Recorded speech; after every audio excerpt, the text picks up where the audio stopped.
Support comes from the Missouri Forest Products Association, saluting Earth Day on April 22nd with an ongoing commitment to help offset carbon emissions with sustainable harvesting of Missouri forests. Details at choosewood.com. Welcome to St. Louis on the Air. I'm Sarah Fensky. On Sunday, the Metropolitan Orchestra of St. Louis kicks off its new season, and it's no virtual event. The musicians will be together in the flesh at St. Charles's Frontier Park, along with the Union Avenue Opera, and they feel confident they've found a way to do it safely. The evening's programs offer some true delights. If you've been longing for live concerts again, it's hard to imagine you'll keep from choking up as soprano Christine Brewer sings this wonderful arrangement of a classic tearjerker.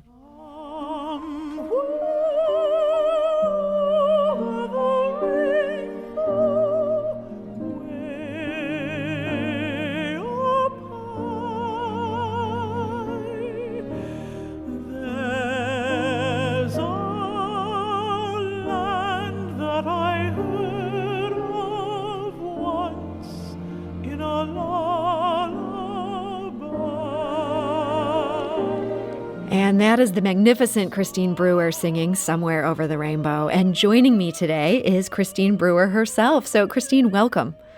Thank you very much, Sarah. And we're also joined today by Wendy Lea. She's the music director of the Metropolitan Orchestra of St. Louis. Wendy, welcome. Thank you.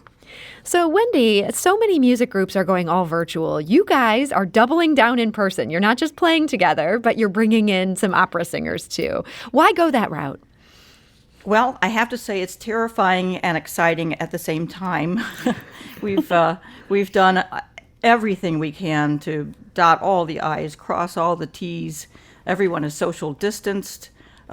We spent a long time planning this, and we were hoping that things would be even better than they are now. It's not ideal, but to be together and make music together is something that we've longed for 6 months now.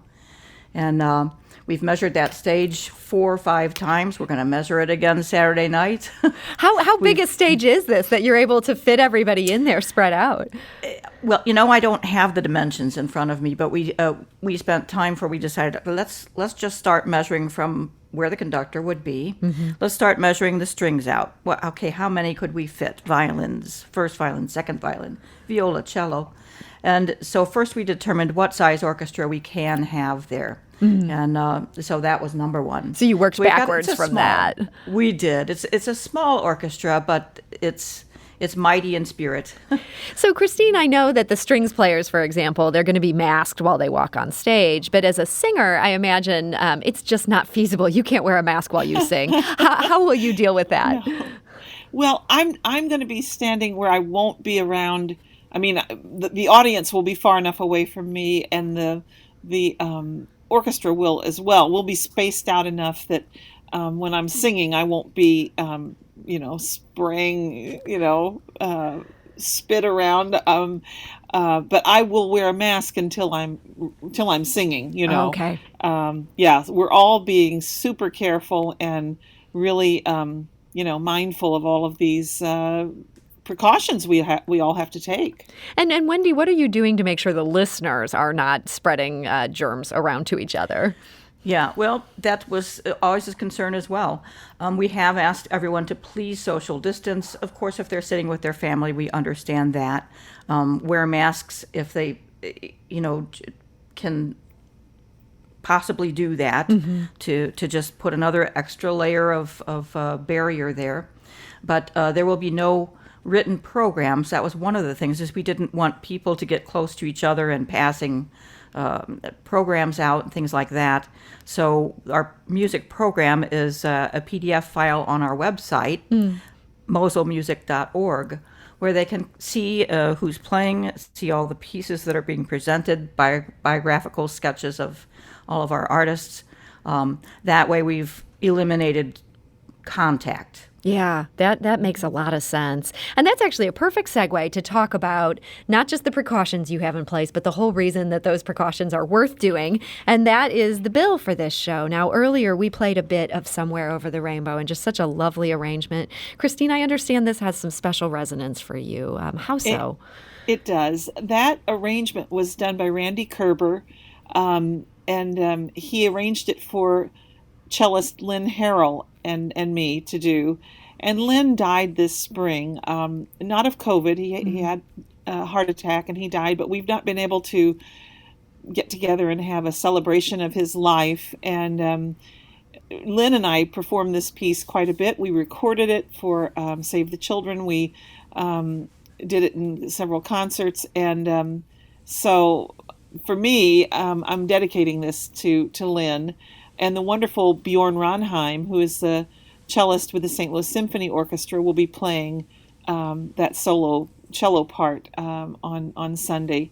So it's a very touching piece. It's on my website on christinebrewer.com. They filmed the recording session with John Williams conducting. Oh, wow. And right before we started recording, John came over to me and said, "Oh, by the way, this is the MGM studio where Judy Garland recorded this in 1939. And I said, "Oh, great. No pressure though, right? Okay, great. So it does have a lot of special sentimental meanings to me. And it's going to be just wonderful to get to perform it with an orchestra live, literally, not virtually this time." Yeah. And one of the other wonderful pieces of this is also that Leonard Slatkin is involved. And Christine, you got your start here in St. Louis, and I know you're excited to collaborate with him again. Yes. What's it like to know that he's going to be there? As you say, this is not happening on Zoom. You're going to be there. He's going to be there. I know. It's really exciting. I was one of the section leaders in the St. Louis Symphony Chorus when I was a young singer, just, out of college. And so Leonard was the conductor then, and he knows me sort of as that young kid, that 21-year-old, 20-year-old up there in the chorus. But then through the years, we've performed together in London. We've recorded together.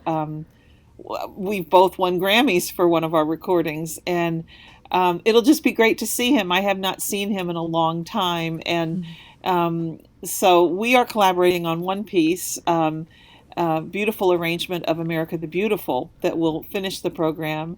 And Scott Schoonover, who is the conductor and general director of Union Avenue Opera, will be conducting some of what we want to call your favorite opera and operetta tunes. We're going to do a little set of those as well on Sunday. So it's just going to be like old home week. It's going to be exciting. It does sound exciting. And man, I mean, America the Beautiful, Somewhere Over the Rainbow. It seems like you're just determined to make people cry. I would be weeping. Oh, gosh. Well, I hope they don't cry too much. Good tears. Right. Wendy, what about the Metropolitan Orchestra of St. Louis? What are some of the pieces that they'll be doing that you're most excited about? Well, of course, Leonard will conduct the Symphony by Beethoven, number 7, and for me, this is really exciting. It's coming full circle. I was so lucky to have been in the youth orchestra when he founded it, so I've played under his baton many times, and so. I think for both Christine and I, coming around full circle is just wonderful.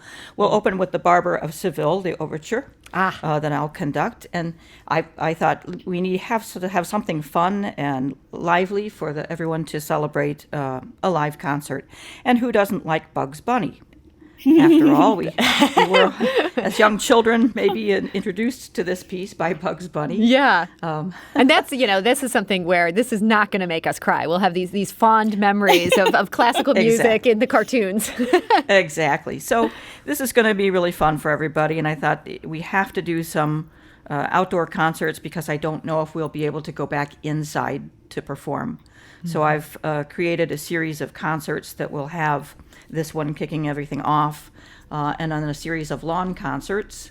It's been a long dry spell for my musicians, and I'm happy to be able to program something and put a little paycheck in their pocket. So tell me this. I mean, this is a free concert. How are you able to put a little paycheck in people's pockets? Well, we've been very fortunate to have good funding from many sources, the Regional Arts Commission, the Missouri Arts Council. There's also a funding agency called the Music Performance Trust Funds, and they have very kindly awarded us a grant to be able to do these, especially these concerts, the 13th. The next will be the 16th with just my string players. The the 19th in Kirkwood City Hall steps, and the 23rd at a private residence. So it's been fantastic that they've allowed that funding to come to us so that we can get together again and give a little gift to the community. Yeah, I feel like people who've managed to find ways to see, I know some of the St. Louis Symphony members have been getting together to give these smaller, outside, socially distanced concerts, and there's been other little outcroppings like this throughout the area. And I feel like I keep hearing two things. One is that the audience is just so overwhelmed by the idea of getting to hear this live music in person again, but that also the performers are having that same reaction, that people just feel just so touched to again have an audience. Christine, is that something that you found yourself longing for during parts of this pandemic? Yes. I mean, I've done some virtual things with my pianist collaborator in Chicago, but it's not the same as being in the same hall, the same room, the same space with him, or being on the stage with an orchestra. I know we're all adjusting and we're making the best of this situation. But when Wendy first approached me about this idea, I immediately said, "Oh yes, I'm on board. Whatever you want to do, I'm on board for this," because we all need that. We want to share our music with others, and I think this sort of up close kind of personal way of. But socially distanced. Okay, I'm gonna, got to stress that. But I think it'll be very moving for the audience as well as the musicians, all of us on stage. I just think it's going to be a very beautiful evening to share our music again. I'm not kidding you. It's been, well, like Wendy said, over 6 months that we've been able to perform live in any kind of situation. So you know what? We're all very, I don't know, what's the word? We all are figuring it out. We're all figuring out what we can do and being creative. And I think this is a good step. And so this really is your triumphant return to an audience.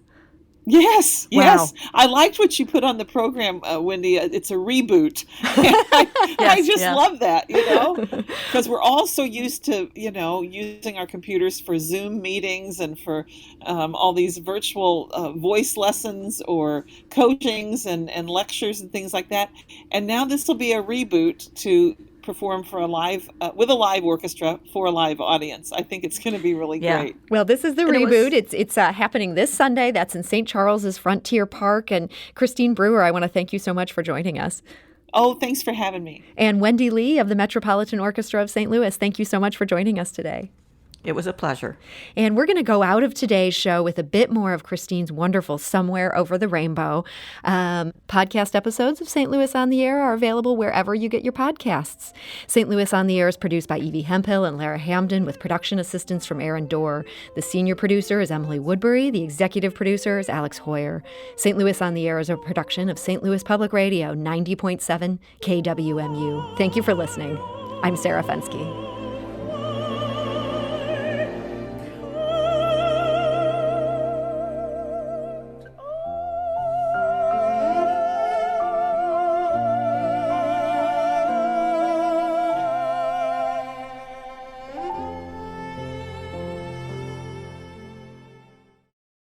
Support comes from the Missouri Forest Products Association, saluting Earth Day on April 22nd with an ongoing commitment to help offset carbon emissions with sustainable harvesting of Missouri forests.